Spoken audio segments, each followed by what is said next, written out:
Have you ever wondered and worried and fretted over what you're going to charge, especially if you're in the service-based industry? And maybe you've been listening to a lot of the gurus out there telling you, oh, double your rates, you'll make more money that way. And something is kind of like, I don't know about that. And I wanted to address that issue with you today because I think it's a really important one that everybody needs to understand about how to price their wares, how to price what it is that you're offering. And I brought in an expert with me to help me with this today.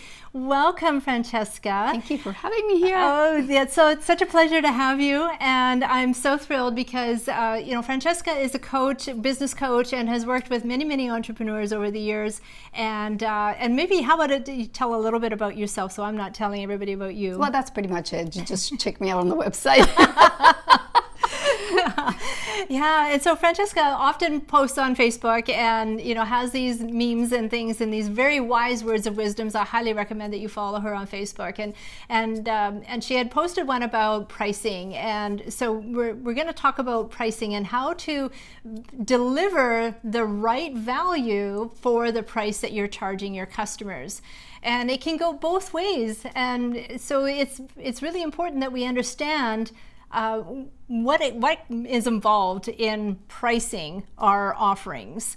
And maybe we can go into a little bit more detail about that, Francesca, about the, what is there a formula? What can a new entrepreneur do who, just doesn't know what she should be charging? That's such a good question, and I remember having that same question myself. Right, we all have, at one right? point, we all start there, right? Yeah.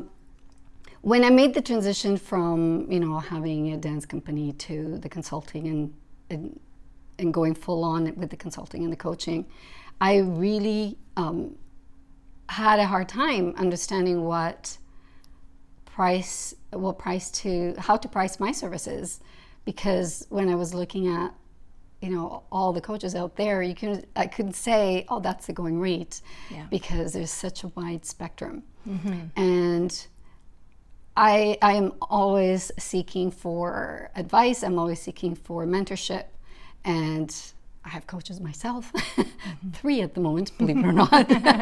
And so it's an ongoing process, a learning process.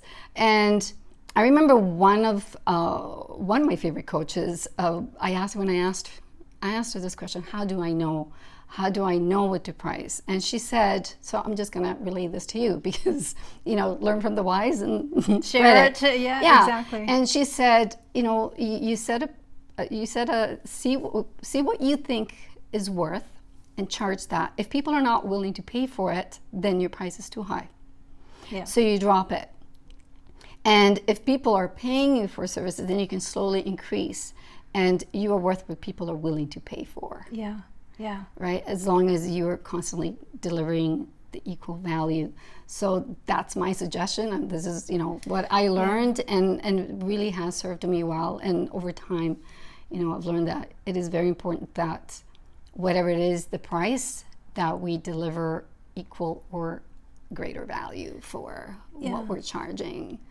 I see that all the time. I see coaches coach people and tell them, you need to charge what you're worth. You have to charge more, and that's how they get their clients to make more money, just by charging more. And the fact that they're saying you got to charge what you're worth, it's sending the wrong message, because what's happening is a lot of people who may not necessarily feel like they have a lot of worth, all of a sudden they start feeling like, oh, maybe I am worth more, which is nothing wrong with that, but it just kind of gets to the point where we put the focus so much on what we are worth, and it takes the attention away of, okay, well, what are we really delivering? I've seen people charge thousands of dollars for coaching, but the value they delivered was zilch. Right. And that's a disservice to the customer, to the client. So nothing worth about what you're worth. Now, if your time is not worth, if your time is worth more than you giving the service, then you got to figure out, and you want to charge, then you have to figure out how can you deliver that much more value to match what you want to be paid. Right. Versus saying, well, this is what I'm worth. Well, But so it's just According to because who? I'm here. Yeah, exactly. Just because I'm special and I'm wonderful and I'm qualified. Yeah. Great, you can be qualified. Yeah. But if you're not providing what the person is paying for, then I hate to say this, and I know people are going to take this the wrong way, but you're going to end up being a fraud. Well, not only that, but not only are you going to be labeled as a fraud, but your whole industry is going to start having a bad rap. And, you know, people aren't delivering what was expected or what the value was expected. And then all of a sudden, everybody in your industry is suffering because of the people who are overcharging and under-delivering. Yeah, right? totally. So whatever you choose to charge, just think, how is it going to pay back your customer? What's the value in it for them? Are they going to make that money back, or is what they're getting in return that valuable to them? Yeah. Right? So some people will pay a high price for a luxury car, for example. A car is a car. It's got 4 wheels. It takes you from A to B. Some people will see the value in spending a certain amount of money on a Ferrari or in a Lamborghini or in a Lexus, and some people will not, regardless of what their income is. Yeah. And so it's based on what is important to your customer in the end. So you wouldn't want to charge the price of a Lamborghini for a little Civic, for example, because it doesn't deliver the same experience, it doesn't deliver the same value, it doesn't deliver the same status, right? It's a completely different feel. But when it comes to services, it's easy to say, okay, this is valuable, this is not, when it's a tangible item. But when it comes to a service, then it's very important that all of us, whoever is doing coaching, whoever is doing consulting, that we have integrity and look at whatever that price point is to make sure that we deliver that value and more. Yeah. So if your price point is a high point and you deliver that much, then deliver even more. Yeah. On the other end, there's also, there are people who feel like what they're offering is not that valuable. Right. So that my quote there that prompted you to have this conversation is about, don't worry about what you are worth. Really look at what it is that you're providing, and that takes the attention and focus from you, and it puts it into the service for your customer. Yeah. And you know what? And if that doesn't, if you don't feel right about that, and you want to charge what you're worth and not what you deliver, maybe you shouldn't be doing what you're doing. Yeah, but there is a correlation there too, though, isn't there? Like people who have been in an industry for 20 years, what they're worth is that 20 years worth of experience. So that does need to be brought forward and then also translated into that 20 years of experience they are delivering. That if it's, well, it depends on what it is, right? But they're bringing that 20 years of experience to the table. So that does have value added to it. As long as they deliver that much value. Right.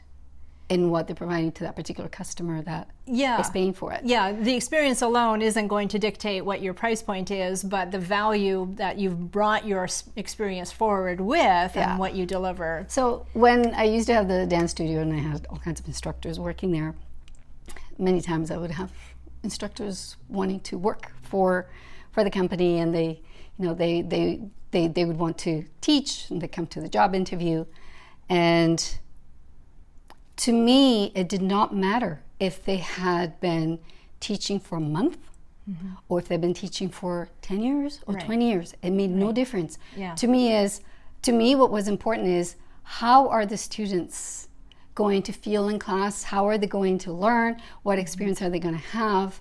And that's the value. So it doesn't matter how long I've been in the field. Yes, it makes me experience. So if you want to pick my brain, I could probably give you a lot more than somebody who hasn't been in the industry as long.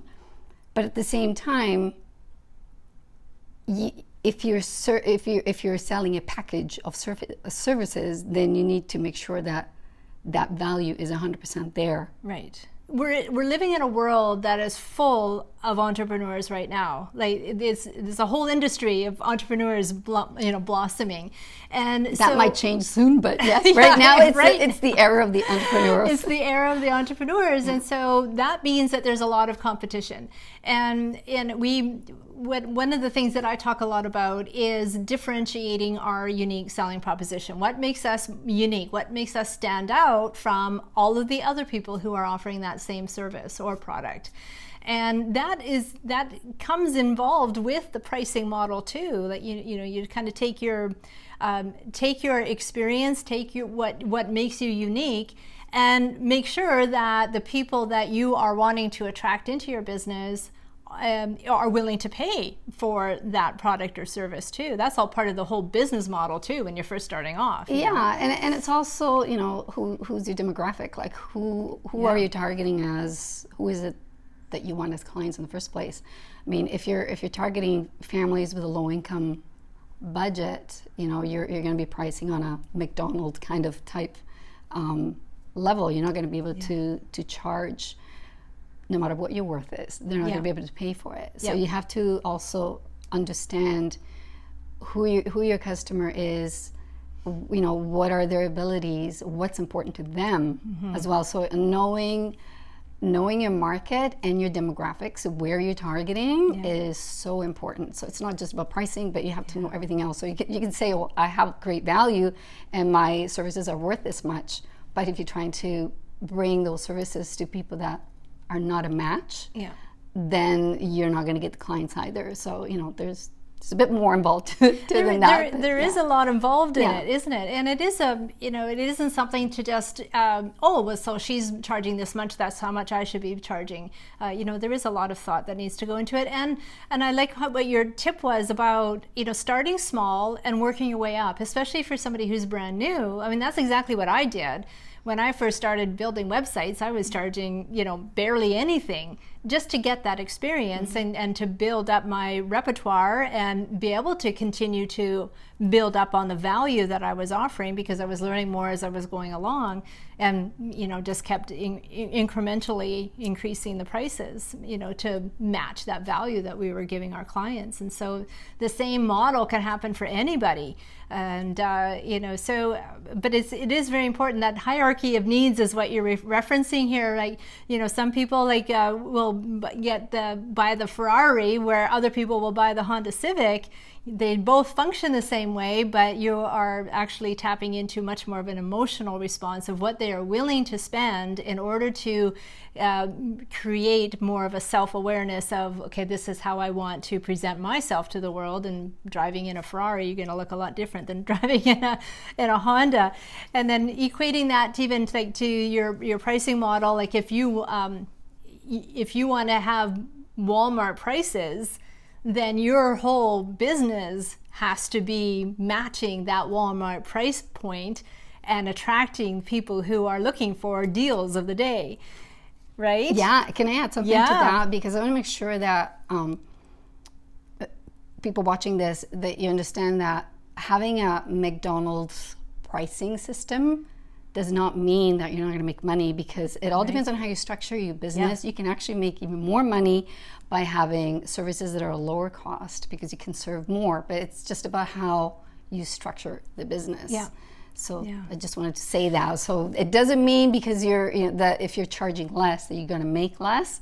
It all depends on how you structure your business. Yeah, that's a very good point. That's true. Yeah, absolutely. You can't. Look at McDonald's. Look at Walmart. You know, they built a conglomerate based on low prices, and and scaled hugely with that model. And then on the opposite end, if you want to attract affluent, very high-end clients, then definitely that value has to come into play huge. Big time. If you're going to charge a lot and attract those kinds of affluent clients, you need to understand what it is that they are looking for. What do they need from you? What kind of results are they going to expect from you based on what you're charging them? And deliver. What they're expecting and what they're going to end up delivering. Otherwise, you're going to have some very upset people on your hands. I want to touch on something you said.